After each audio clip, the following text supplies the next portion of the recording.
Our recording has begun. So, hello everybody. Welcome to Pop Culture Magic 101. I'm Emily Carlin. If you don't know me, I am a eclectic witch. I practice a bunch of different traditions and a bunch of different things. And today we're going to talk about my nerdy favorite that is pop culture magic. I've been, as I was chatting with some folks before I started the recording, I have been teaching pop culture magic since about 2014. And gosh, that was a while ago. So I'm going to try to make sure that I explain everything that I'm going over for folks that are completely new to things. Folks that are in the chat, feel free to chat and ask me questions. I will, unless I'm like in the middle of a role, I do like to talk. I will answer them right away because chances are if you have a question, other people are going to have questions. So I absolutely welcome you to ask me things. I'm going to talk first about kind of what pop culture magic is and how it fits into the larger landscape of magical practices. And then I'm going to kind of go into some of the nitty gritty ways of actually doing pop culture magic. I'm going to end with some explanations. And then I'm going to try to have about half an hour at the end for kind of Q&A stuff for like off-topic-y, but pop culture magic things that will come up that are not just like clarification questions. So yeah, it's going to be good fun and I hope you enjoy it. And at the very end, I'll give you like some links and where to contact me and all that kind of stuff if you have questions that pop up in a week or whatever, because that we all know how that goes. So the first, what is pop culture magic and how does it fit into the larger framework of magical practices? TLDR, pop culture magic is magical practice that uses elements of pop culture in it. Things like characters, stories, worlds, toys, foods, music, stuff out of pop culture and our kind of collective cultural context that is of the now, as opposed to traditional magical practices that tend to harken back to antiquity, sometimes a kind of rose-tinted view of agrarian society that is more pure. But pop culture magic is really about the world we live in today and understanding that the world we live in today is as magical as the folklore of thousands of years ago. And we're going to get into all the kind of how to think about that in a minute. So it kind of begs the question, if pop culture magic is magic using pop culture stuff, what is magic? The way I'm using the term, there's a lot of different traditions out there. I'm specifically talking about low magic, which is magical things you do to improve your everyday life. There are ways of doing magic that called high magic that are really about expanding your spirituality, expanding your consciousness, becoming a better person. And all of those things are great. And you can use low magic techniques in the service of high magic. But most of what I do is very grounded in everyday life. And so that's how I'm going to talk about things today. But if you have some inspiration for using these things for higher spiritual enlightenment, by all means, go for it. Use whatever works for you. That's totally cool. So magic is all about energy. It's about feeling energies, manipulating energies, sending it out in the world to manifest change in accordance to our will. That's what magic is all about. All of our various traditions that are out there, ceremonial magic, witchcraft, Wicca, Palomayombe, Voodoo, all of these different things are different spiritual magical paths. And we all have basically different technology and tools for getting to very similar results.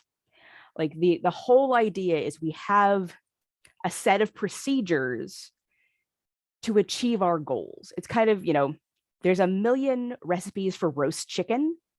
In the end, you get a roast chicken, but it might have garlic, it might have lemon, it might be covered in harissa. You might have put a brick on top of it. You might have put it in an air fryer. At the end, you all get roast chicken. They're different roast chickens, but it's all roast chicken. That's how I tend to think about magical traditions. And so pop culture magic is just a tool you can have in your toolbox that can actually fit in with almost any tradition, depending on how you execute it. Um, yeah, so it's really all about find the things that works for you. You can also think about pop culture magic as absolutely the same as any other type of folk magic.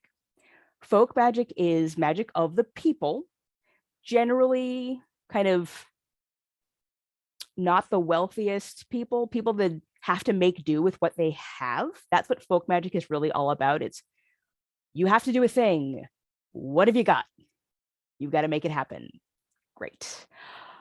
So you look around, and when I look around, I see Funko bobbleheads, Karen Hallian pins, and candles.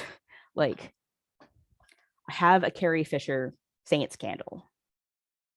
I have a Mr. Rogers Karen Hallian pin. And I use this for emotional healing. That's what this is for. We'll talk about that in a minute. But it's what have you got? If we look at these older traditions with their great vast antiquity, but any of our kind of more traditional things that harken back to folklore, that harken back to, pre-Raphaelite art, classical art, all that kind of stuff. At the time those things were developed, it was the equivalent of Stranger Things for us in 2020.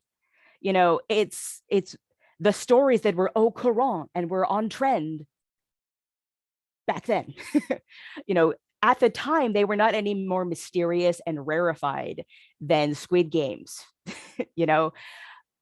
It doesn't have to be, magic is not necessarily about these exotic, mysterious, unknowable, special things that are far removed from where we live.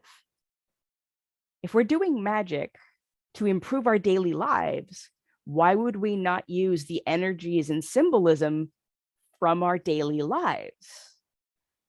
I spent over 10 years working in IT, in system administration. I got to tell you, Tony Stark was more relevant to me and like Ghostbusters than, Caradwin. Because there's nothing in ancient mythos about coding on 2 gallons of Red Bull for 36 hours. But there's definitely movies where you see them do that. So that's what pop culture magic is really about. It's taking what you've actually got all around you all the time, where your energies are focused, and kind of the stories and ideas you engage with all the time, and using them in your magic and using the tools you have. It's not set apart. It's not mysterious. It's not exotic. It's what you actually think about all the time. So that's kind of things to think about. Pop culture is just folklore that is being generated right now. We don't necessarily know how much of our current trending focus is going to have longevity. Things like the MCU or Lord of the Rings or, World of Warcraft, those things have been around for a while. You can see that there's certain Star Wars. They got legacy and they're going to be around for a while. There's a lot of energy wrapped up in those stories. That's very analogous. Cuchulainn of old, you can think of like Luke Skywalker today, they occupy similar positions in the kind of popular brain. It's these great hero adventurers that go off and do wonderful things. Just because one's, from the 70s doesn't mean it's not as good as this thing from thousands of years ago that may or may not have any actual cultural connection to who you are and how you live your life today. Maybe it does, and that's awesome. No problem. But if you're having trouble connecting with some of these older ideas, go with the ones that are on TV, that are streaming right now, that are in the movie theaters right now, that are on the bestseller list. These are all things you can do. And you don't have to rearrange your brain's landscape to connect to something outside that doesn't really resemble your life. The other thing to think about is things like currents and trends. Social media has destroyed so many things, but you know what's trending and what people are thinking about. That means those are the things that are being given energy at any given time. How many people right now are watching, Money Heist, Squid Game, Stranger Things? How many people watched Game of Thrones? How many people are watching like The Mandalorian? When things trend, hundreds of thousands, if not millions of people around the globe are pouring energy into an idea. Well, as a magical practitioner, you can use that energy in your magic. So these are all things to think about when you're starting to approach pop culture magic.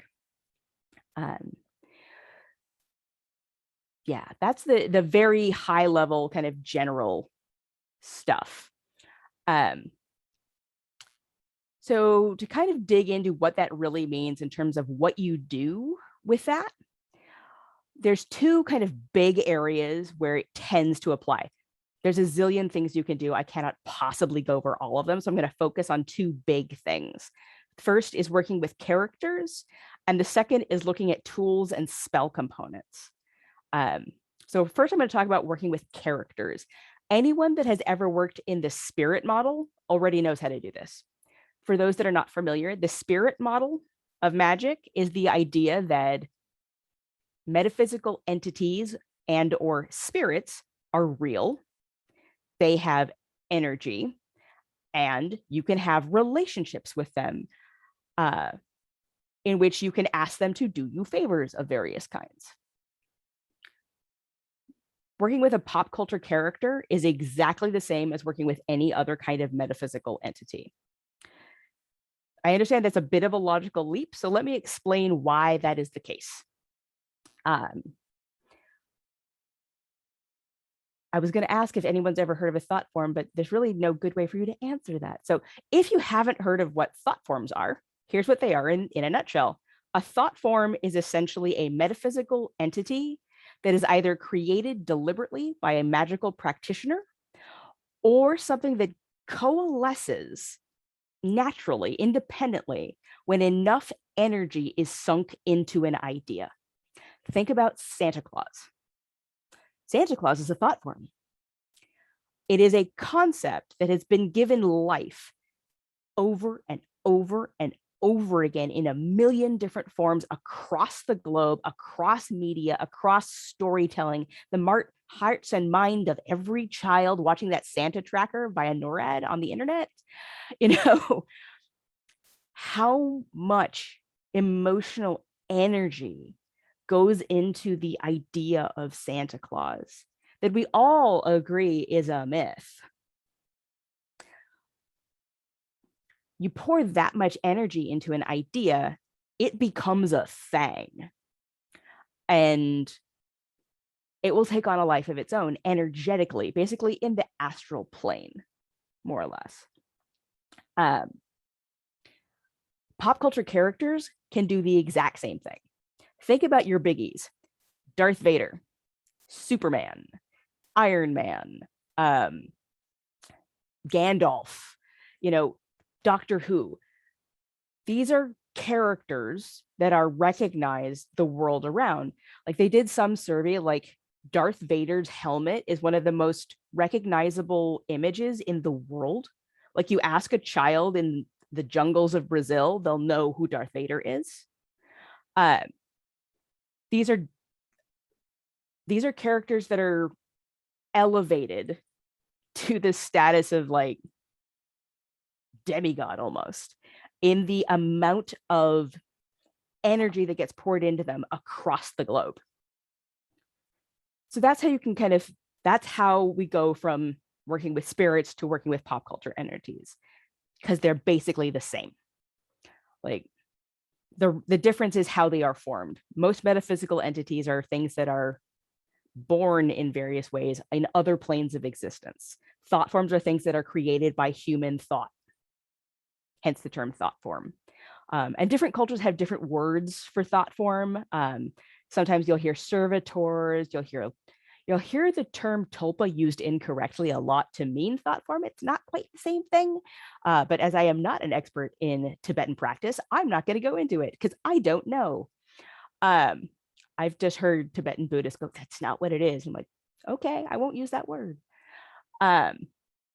Always respect the opinions of the cultures who originated the idea. Yeah, so that's how thought forms work. This is equally true for less ubiquitous characters. You can think about anyone who has ever played an MMORPG or pen and paper Dungeons and Dragons. The number of hours that goes into your character when you're gaming for like a long-term game that you're going to play for months and months and months, if not years. Like, I know more about the paladin that I had in my D&D campaign for 3.5 years than I know about my nieces and nephews as people. That might be my failing as an aunt, but it's true. The amount of energy I've poured into these characters raises them to this status of a metaphysical entity I can work with. Characters that are, beloved, that you connect very deeply to, whether it's something from your favorite movie, your favorite book, your favorite TV series, if it's from a game, people have real emotional connections to stories. That's why we've told stories since man first had fire. We probably told stories before we had fire. This is how we communicate our emotions. So when you have an emotional resonance with a character, that's someone you can probably work with in some way. We have so much energy wrapped into these things. And traditional magical practices would be like, oh, if you want to do a healing spell, connect to the god of healing. Well, yes, you can absolutely do that. Unless maybe you don't have a great resonance with traditional like images of healing. Maybe you grew up really sick as a kid and hospitals and doctors are just the people that stuck you with needles and made you miserable. Maybe for you want to go with a different type of image. Maybe you need that image of that witch brewing potions at the edge of town. Maybe you need it to be the grandmother who made you chicken soup and put vaporu on your chest. We have different ways of looking at things, and pop culture has all these different characters. It's so much easier to have an emotional and energetic connection with something that feels like it resonates with you. As a kid growing up, the first Latino I ever saw on television was Inigo Montoya. So he's my favorite. But if I look into kind of books and games and comic books, we've got a Puerto Rican female superhero called La Boricua. She's amazing. And she is something that I can totally work with in my magic. And she looks like me. And she talks like my family. And it's something I can connect with us in this very, very deep level where I wasn't raised in Puerto Rico, so I don't have any connection to like Taino gods or the Puerto Rican Buddha is there. It doesn't really jive with who I am. But I can connect with this comic book character amazingly. You can take all of this and you can get very specific.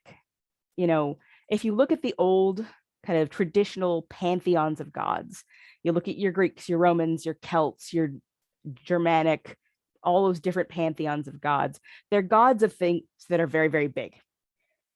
Healing, war, knowledge, justice. These are very big concepts, which are great. But if I need someone to help me pass a stats exam, I'm going to look to like pop culture and find like the best accountant in pop culture. Find a statistician in pop culture, which you can do. Look at Hidden Figures. You can take things out of pop culture that are very specific to the actual thing you're trying to do. If I'm trying to ace a meeting where I have to like address a bunch of execs, I'm going to channel Pepper Potts because that woman's badass. Um, you know, could I channel like Hera? Of course, if she agreed. Um, and that would definitely give you the authority and regalness. But Pepper Potts is specifically a business badass, a female business badass. That's what I'm going to go with because it connects with me and my life and the stories that I like because I'm a huge MCU nerd. And I play all the video games that are all set in Marvel Universe. Rescue's awesome. But so that's what I'm going to go with because it's the closest thing I connect to that is closest to my goal. When I was looking for a new job, I did a spell using Minerva McGonagall from Harry Potter because throughout the entire saga, she's the only one that never lost her job and ended up as in the highest position. Think about what you're trying to do. You can get very specific with pop culture characters and the things they're good at, which is just, it's efficient. It's awesome. It feels good. It's something you're already connected with. You don't have to like meditate to raise your vibration to connect to the higher plane because it's just kind of there. Pop culture is here. You don't have to elevate yourself to get to pop culture. It's just already here. You're already in pop culture. If you're connected to the internet, if you have a smartphone, if you don't have a smartphone and you just walked through a mall at any point in the last 30 years, you've been bombarded with popular culture. That's just how it works, which is great. Some people will actually take pop culture magic and raise it to pop culture paganism, where they will actually take characters and elevate them and work with them the same way you'd work with gods or Loa or kind of mighty dead kind of thing. There's also things like following religions that are in pop culture, such as like Jediism has a whole magical tradition now that is based in the Star Wars idea of Jediism, which is awesome. So there's all kinds of things you can do. Personally, that's not where I tend to go with things. I tend to keep my pop culture in the low magic realm of stuff I want to do today and get done, as opposed to my own spiritual elevation. But there's nothing wrong with it. Just make sure that it's what you want it to be. Couple big old caveats. And Michael, I'm just gonna ask you to mute your microphone. One of the most important things to remember if you're going to work with pop culture characters, and really actually any kind of pop culture, is version control. Think about how many versions of Batman exist. Video games, comic books, animated series, movies, TV shows. There are so many different versions of who Batman is. I mean, Doctor Who is obviously the best example because there's literally different doctors, but it's the same character and they have vastly different personalities and specializations. When you're doing a piece of pop culture magic, you need to be very specific about which version of that character you want to work with, because the energies are going to be very different. And even if it's not a character, look at like the TV version of a book versus the book itself versus a movie version. They can be very, very different in kind of the energetic focus, the character development, all that kind of stuff. You can get very, very different things. So you want to be very specific. If I'm going to call upon the Doctor, I'm going to specifically be calling on the 10th Doctor before his regeneration, because that's my Doctor. 10 will always be my Doctor. I have it on a t-shirt, just not this one. But you have to make sure that the version of that character you're getting is the one you intend to work with and have a relationship with. If you're doing something that is not a character, even like a song, you can do all kinds of stuff with songs, and I'll talk about that in a minute. But there's a real big difference between 9 Inch Nails Hurt and the Johnny Cash cover. They're both amazing pieces, but the energy is different. Look at almost David Bowie. Look at the music he recorded as a young man and live performances of those same songs as an older person. Same song, same artist, different energy. Version control is very important. So make sure you pay attention to that.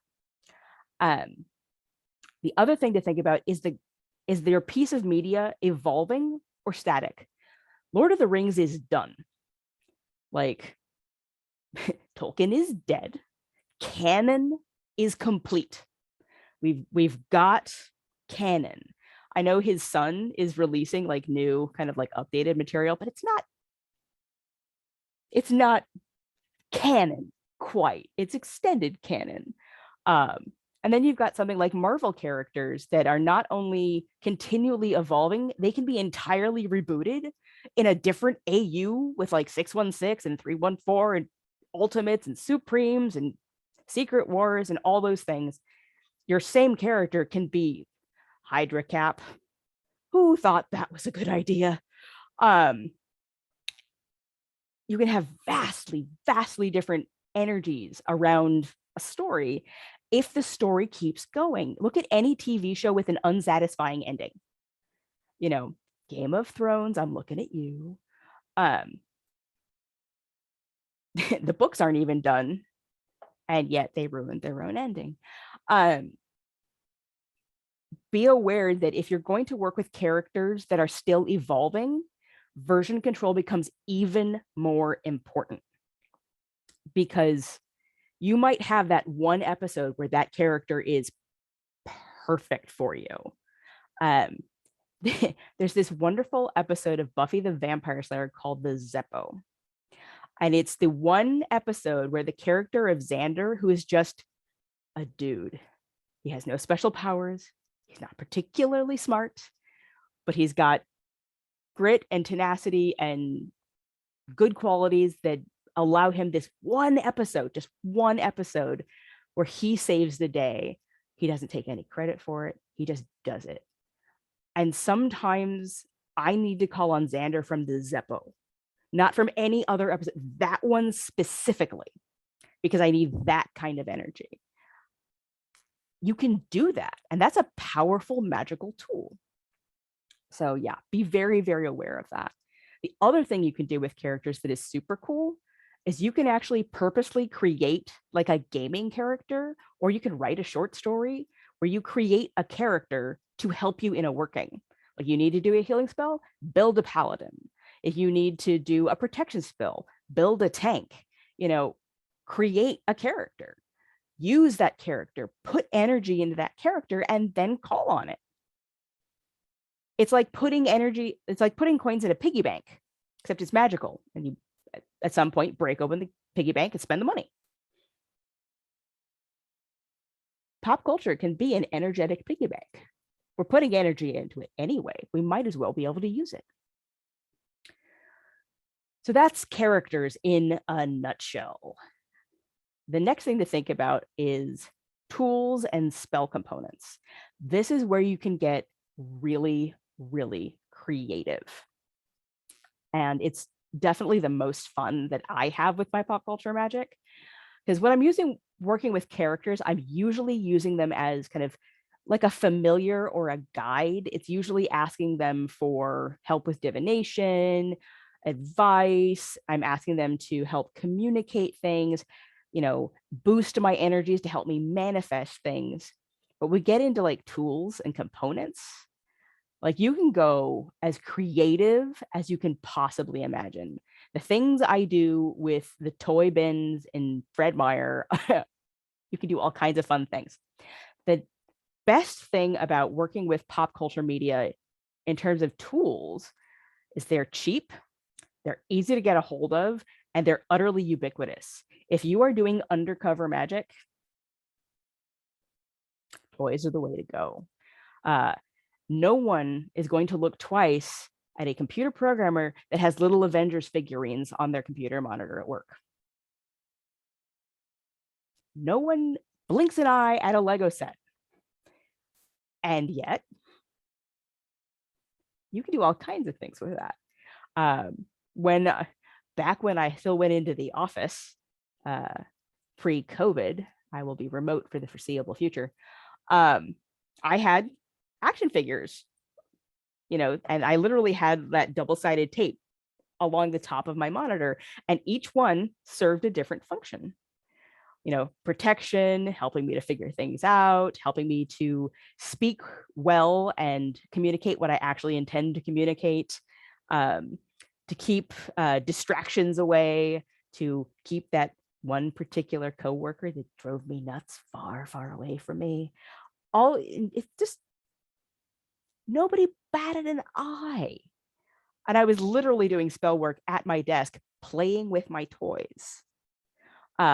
Fidget toys. Why, if you tie a knot to put energy into it and untie the knot to release that energy, why not use your fidget toy the same way? No one bats an eye. It's completely ubiquitous. You can be in public, you can be in a meeting, you can do all kinds of things. And it's great. They make wonderful altar decorations. I use Funko bobbleheads as spirit houses because I work with pop culture characters. So I will get a Funko bobblehead of that character.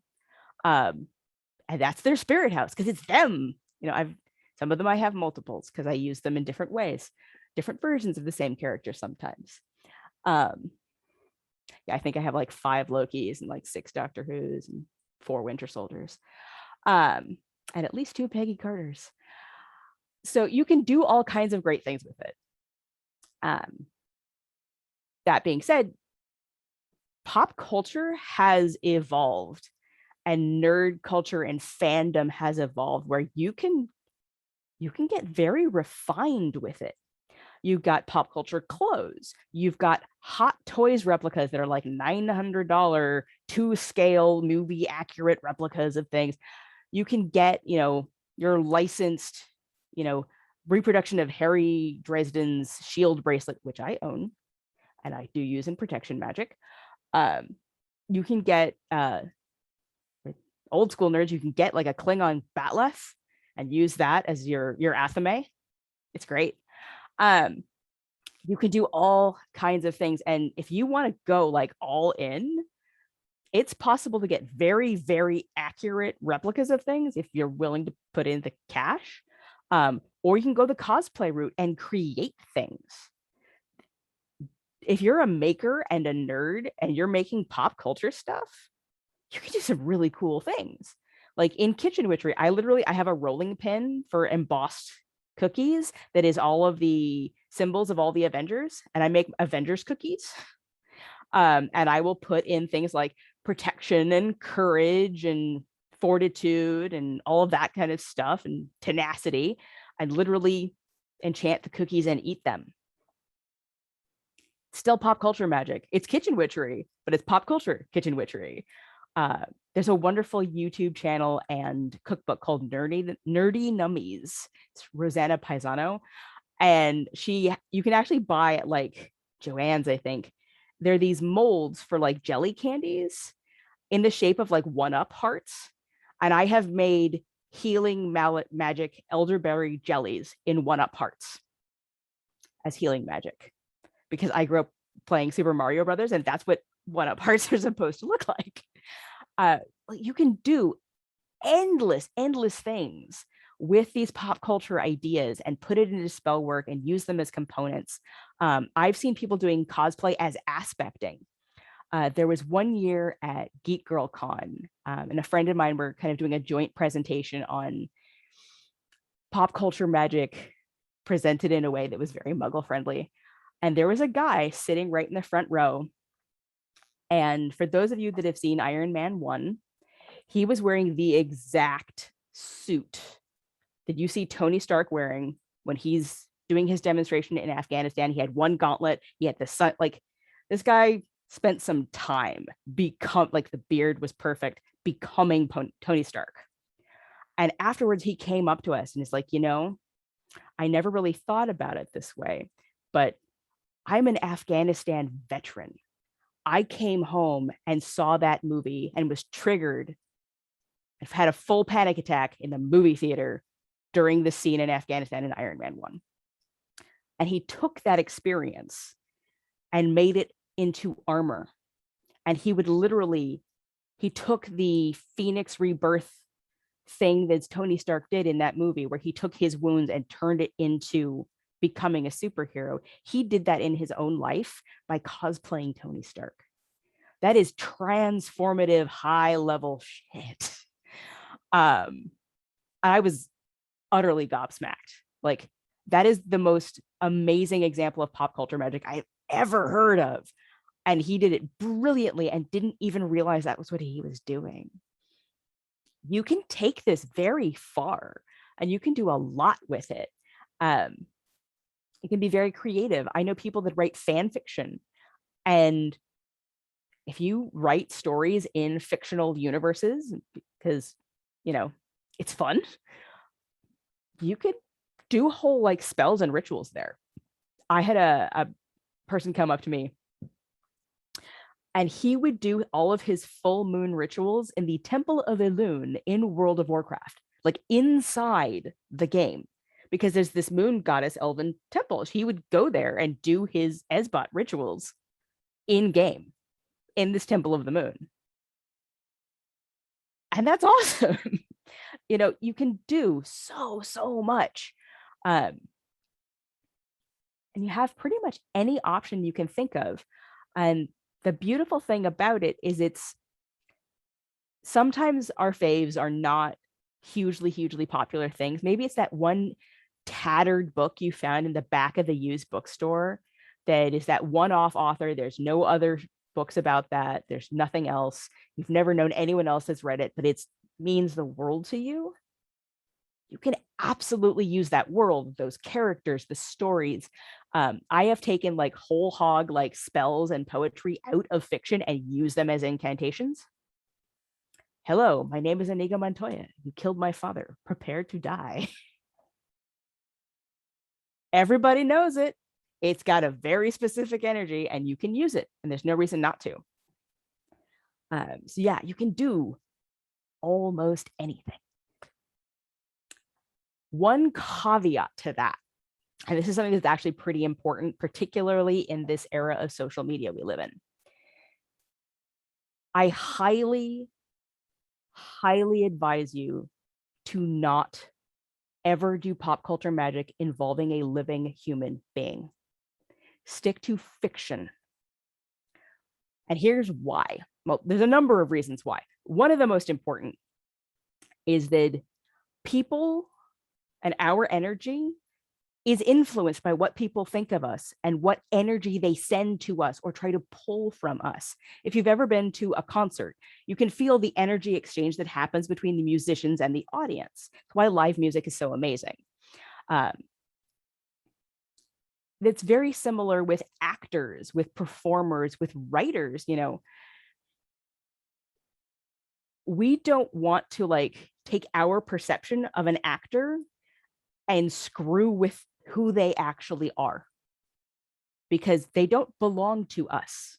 They belong to themselves. Leave them alone. Be a fan, not a stan. You know, the actors that play your faves are human beings with whole lives you don't know about. Stick to the character as part of your version control. Do not do this with your favorite human beings. Like, don't do pop culture magic with your favorite podcast hosts.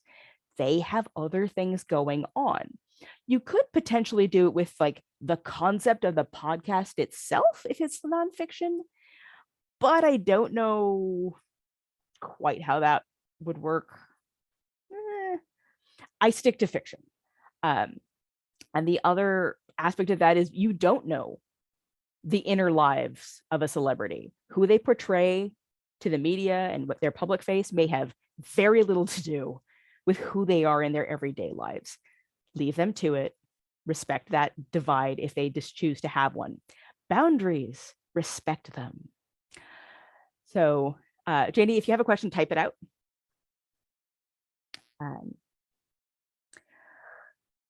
Kind of while that's going, while I wait for Janie to type, the other thing to think about is your fave is problematic. What do you do? Yeah.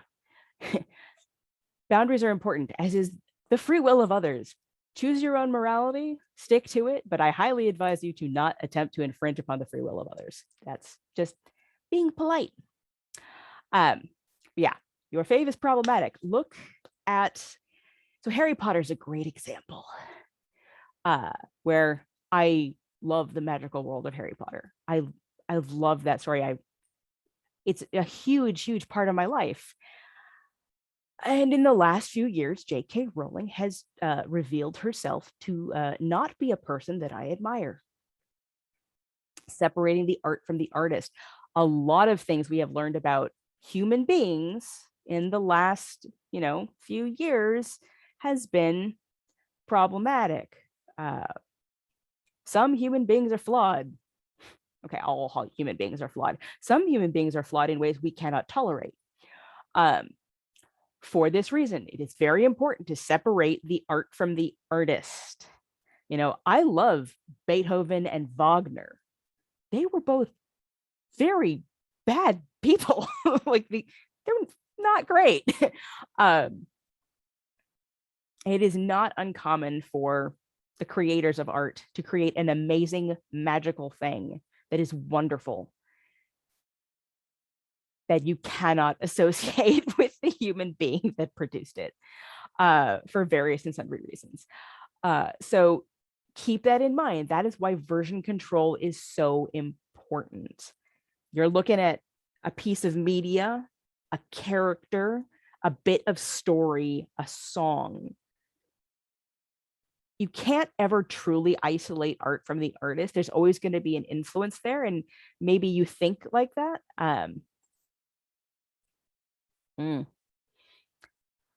Yeah. You know, Kathy brings up a good point. If you have, you know, fandom, we have stans. You might like stan an actor and love them in one role and despise them in another. Separate the art from the artist. Use the fictional character that fits what you're trying to accomplish, not the human being playing that character. It's not effective magic. It's not necessarily the most ethical thing to do. And there's all kinds of unintended consequences because you don't know the personal inner lives of actors and celebrities and musicians and people. That Michael Jackson, amazing artist, reprehensible human being, turns out. Very disappointed because my childhood had a huge amount of Michael Jackson in it. Because I grew up in the 80s. So yeah. Keep that in mind. Use the piece of media that resonates with you, but disconnect it as much as you can. If things like something like Michael Jackson, where it's so like it's his voice, you can't unknow what you know. Maybe either find a cover that is not performed by that person, find another interpretation, or choose something else. I mean, if you have some problem with the creator of something to the point that it pollutes the thing you love, maybe it's time to just consign it to the shelf of memories and not go there with magic, because the whole point of magic is you're connecting with something that has the energy you want to achieve. I am going to channel Pepper Potts in my meeting with my CEO because I want to have the competence, the authority, the efficiency of that character.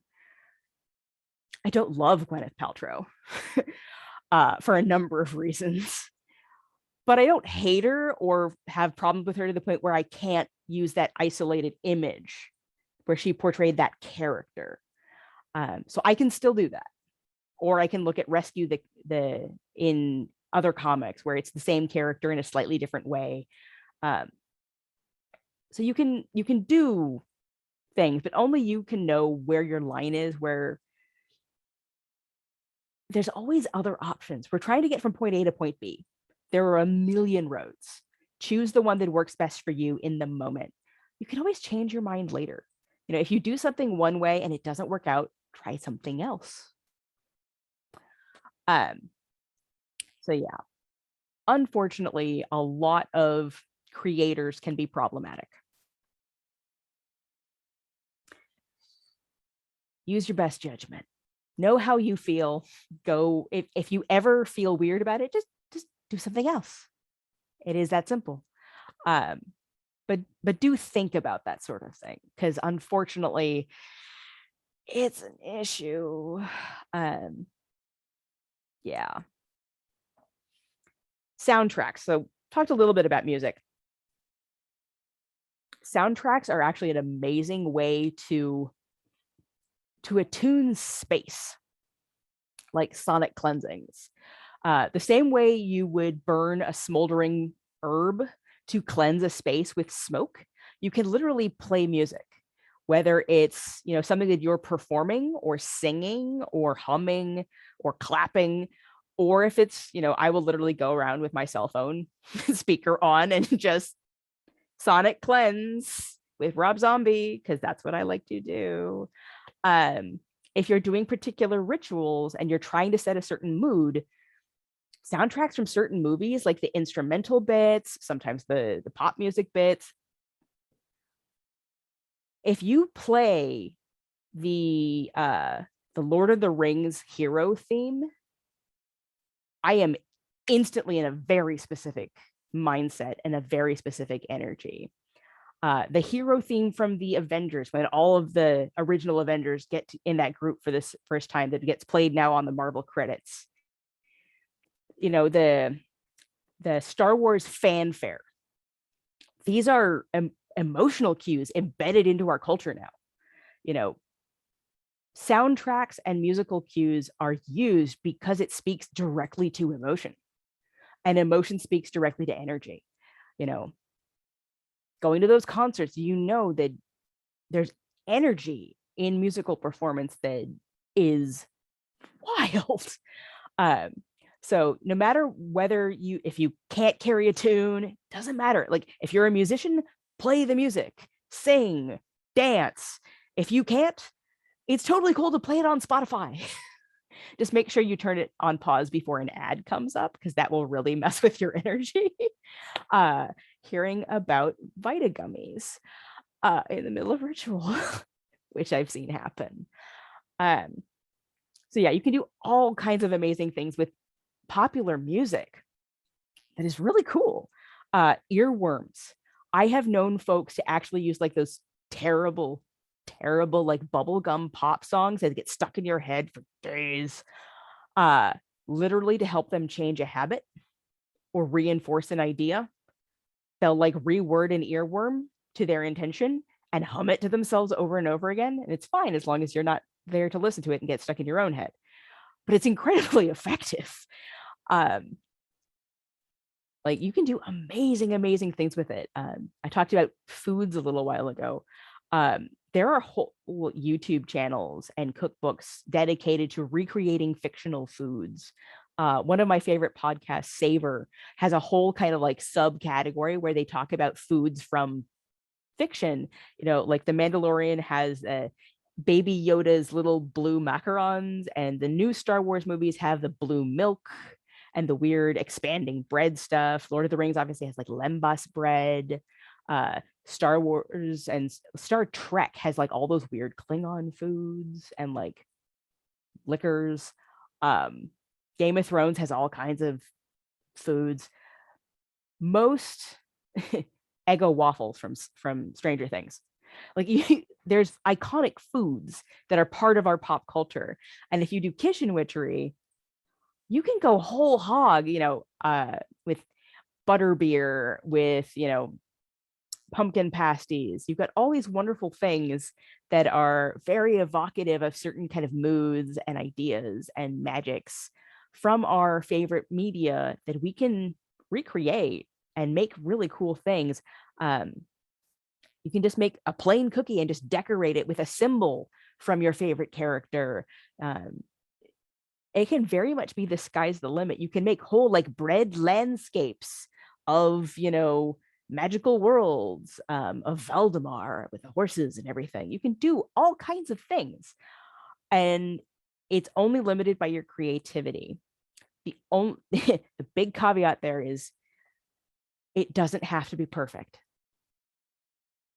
If you're doing something magical and creative, it's about your intention and your energy. Does the thing evoke your energy and your intention? It does not have to be beautiful. It does not have to be perfect. It's totally okay if you can barely burn cookie dough. You can still do some of these things. That's where you can buy like plain sugar cookies at Albertsons and a tube of like gel frosting and just like draw a little symbol that barely reminds you of the TARDIS and eat it. And you can still be doing really important pop culture magic. It doesn't have to be, it's not for anybody else. Pop culture magic is for the person performing it. It is not for anybody else. It's for you to experience your favorite things, the things where your energy is, where your focus is in your magic to improve your own life. Doesn't matter what anybody else thinks. Doesn't matter if somebody else thinks it's silly. It doesn't matter if nobody else likes the thing you like. It's not for them. It's for you. So don't stress too much being perfect or, making that Instagram worthy thing. If you're a maker, maybe you're going to make your version of a sonic screwdriver out of, whatever it is you've got. Maybe you are someone who knits. And I have a friend who is currently knitting herself a Sasquatch sweater. It's amazing. But she puts stuff into every stitch. You can do all kinds of fun things. I have a Deadpool sweater. It's like an ugly Christmas sweater. And I use that when I go to see the relatives I like a little bit less to keep them away from talking to me.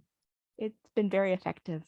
Things like a lot of local artists will do commissions. If you have this idea of a character as a protector, you can commission an artist, if you are not one yourself, to create an image just the way you want it to be. Pay them what they are worth. Art is not free. Artist labor is not free. Appreciate the amount of skill and time it takes to actually do that stuff well. Etsy. Etsy is a great place for kind of pop culture tchotchkes. You can get custom painted Funkos. You can get, I have wonderful like crocheted, is it Kuragumi? But the crocheted toys, essentially, figures. You can get almost any character. Like I've got a little Loki, and a little 10th Doctor. A friend of mine made an amazing crocheted Cthulhu with little glasses and holding a little Necronomicon. It's so cute. But you can, like, I got my Avengers embossed rolling pin on Etsy from a gal in Slovakia. I am not an artist. I'm a great doodler, but I can do many things. Art is really not one of them. So Etsy is just this vast sea of fanish people doing stuff that is so cool.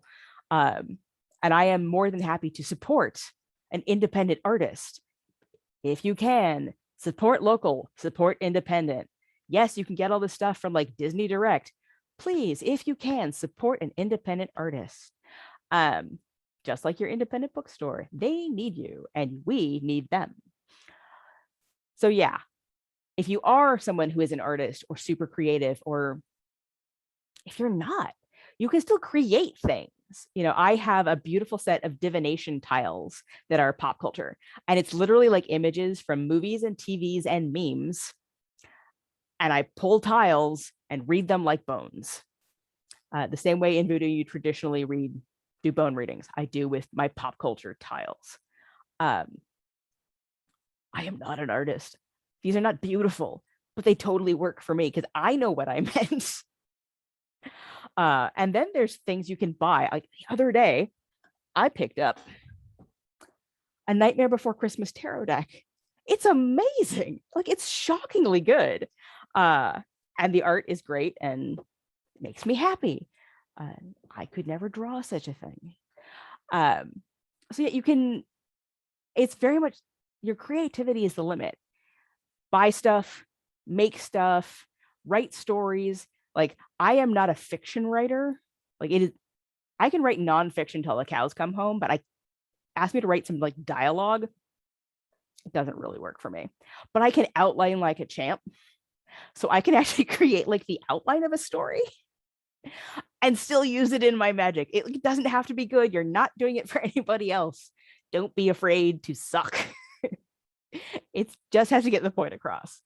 But let that stuff, flow. Let all the things that you love, let them be a part of your magic, because it's awesome that way. So some examples. Obviously, I've been peppering examples throughout this whole thing. But like, if you're trying to do divination, say you're trying to decide whether you want to go on a trip you've been invited on. Maybe you're going to find, like Gandalf the Grey was a great traveler. He traveled far and wide and got himself into all kinds of shenanigans. Maybe you're going to ask him, hey, is this a good idea? Keeping in mind that his version of a good idea might be, this is a growth opportunity rather than safe and pleasant. But you might call upon that character for divination. I once had a run-in with some energetic vampires, and I called on the character of Van Helsing to advise me on how to respond to the situation, because that character has more knowledge of vampires than any other character in popular fiction, because Batu is not a thing yet when I had this particular run-in. I called on Van Helsing and he gave me great advice. I dealt with the thing. Everything was fine because he's an expert in that. Carrying action figures. I have a little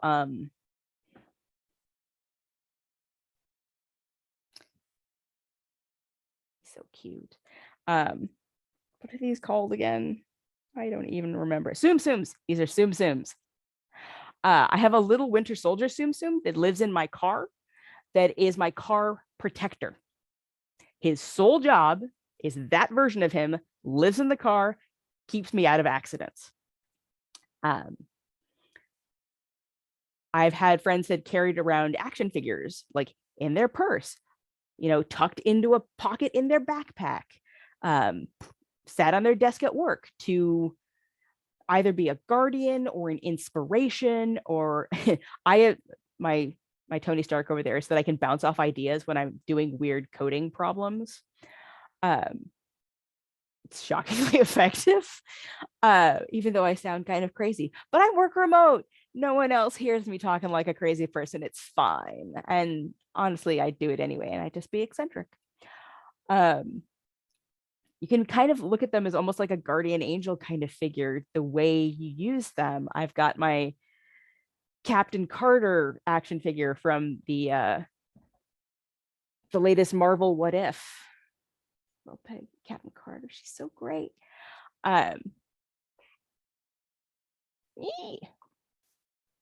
Make sure she doesn't fall over. She doesn't balance very well. But I keep her right where I can see her as inspiration to face adversity and keep going, knowing that I shall prevail. They're great. And, characters on your t-shirts. If you need to go deal with a big crowd and you're a crowd averse human like me, wear your Captain America shield. You're literally wearing a shield. In times of need, if you have that need of healing, of protection, of strength, of fortitude, of compassion, think about the characters that you need and ask them to be with you the same way you would ask a spirit or a deity or a Loa to be with you. And they will, if you have a good relationship with them. You treat pop culture characters the way you would any other spirit. Develop a relationship, maintain it, and you then have access to them. And it's great. You know, no matter what situation you're in, there's a character for it. It might not always occur to you off the top of your head. Um, the same way I have all of my, so I teach witchcraft one-on-one with private students. They have lessons on tables of correspondence, and I have them have like the major categories of like health, wealth, success, healing, protection, fortitude, magical awareness, psychicism, divination. The same kind of categories you see on tables of correspondence, you can fill in with pop culture stuff, be it a character, be it a song, be it a snippet of story or a quote. You can have those things, and they can be your correspondence. And you use them in spell work the exact same way you would, use an amethyst crystal for psychicism. You might call on Willow from Buffy to enhance your witchcraft. You might call on the Sanderson sisters from Hocus Pocus. Working with villains is a whole other thing. You can do it. It requires caution, but you can do all kinds of really cool things. Can do almost anything, create that gaming character that has the aspects that you want to grow into, and allow that character to help guide your growth. So yeah, you can do almost anything. So TLDR, use the energy you've already invested into your pop culture favorites to fuel your magic. Use your favorites, whatever they are, regardless of how popular they are. If they do happen to be popular, if you've got like a major working, if you can time it to coincide with a movie release or a book release or a season finale, or, some big thing where it's in the public eye and it's trending, even better. I once did a spell on the Super Bowl. This was the Super Bowl where the Seahawks destroyed the Broncos. Like, I don't even like football, but I think we won by like 50-4 or some stupidly huge margin for a Super Bowl. Like, we destroyed them. And I used the energy of that. And literally every person in my city was watching that game, pouring energy into this. And I just took a little bit and I used it for my own stuff.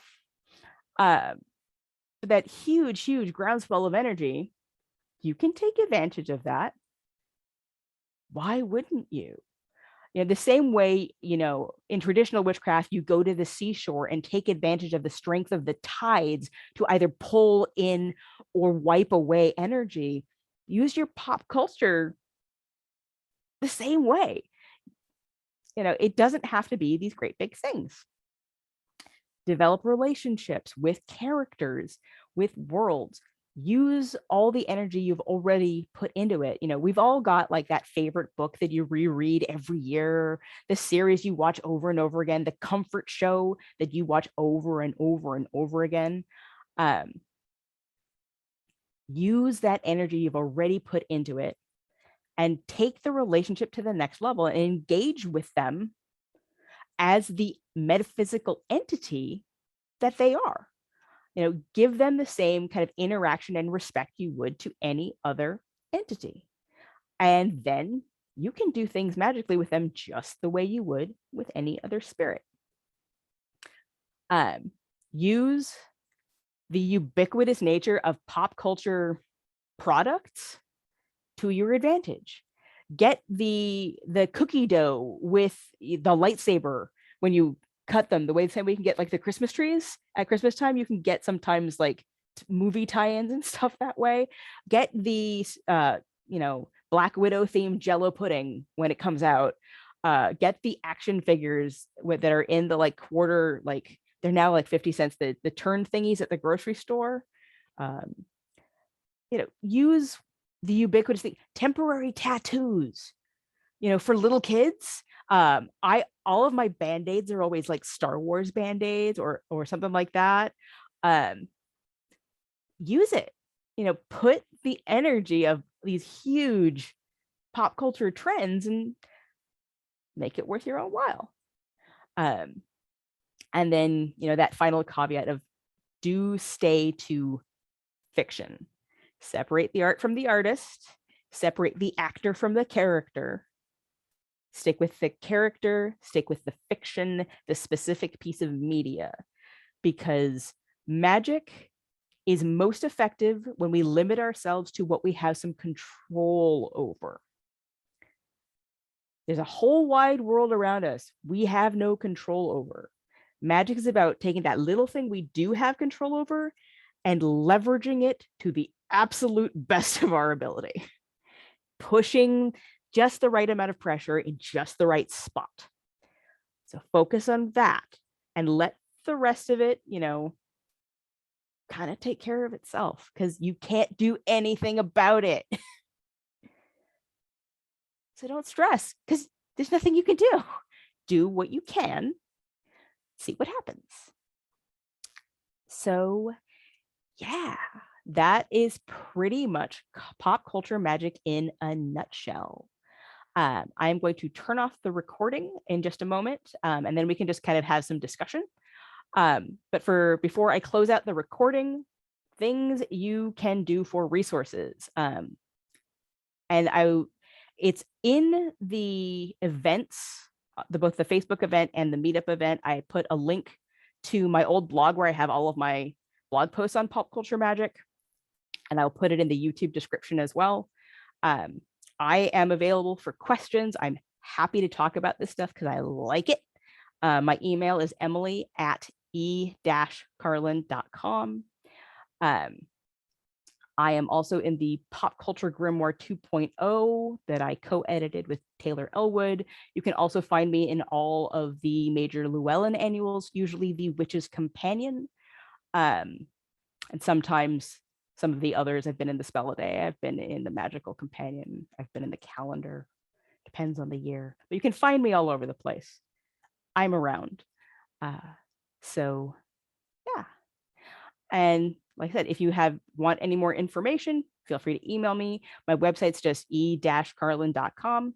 Super easy to find. So yeah, thank you very much.